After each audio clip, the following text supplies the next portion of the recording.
Il est possible que oui. Alors, il faut savoir que quand on est en congé payé, on est rémunéré, selon la règle la plus avantageuse, soit la règle du maintien du salaire pendant, les congés payés, c'est-à-dire le travail le salaire que vous auriez dû percevoir si vous aviez continué à travailler, et ou alors la règle du 10e. Je vous ai fait une vidéo, il y a quelque temps pour vous expliquer dans le détail comment se calcule la règle du 10e.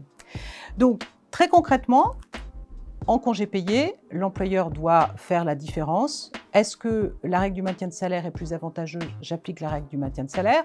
Est-ce que la règle du 10e est plus avantageuse? J'applique la règle du 10e.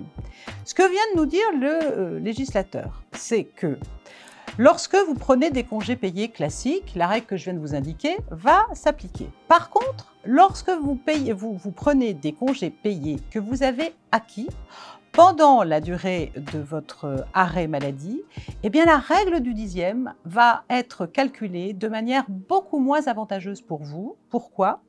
Parce que pour calculer cette règle du 10e, on va prendre l'équivalent de 80% de la rémunération que vous aviez ou que vous auriez dû acquérir pendant la durée de votre arrêt maladie. C'est-à-dire que ne soyez pas surpris si sur vos bulletins de salaire, vous voyez que vos congés payés ne sont pas payés de la même manière et que vous allez avoir des congés qui vont être mieux payés que d'autres. Pourquoi? Parce que les congés payés que vous avez acquis au titre d'un travail habituel vont être payés comme je vous l'indiquais, maintien de salaire ou 10%, la règle du 10e.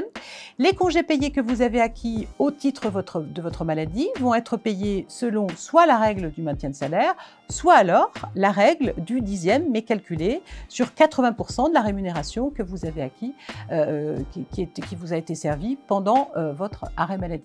Donc ça veut dire que vous serez moins bien payé au titre de ces congés payés.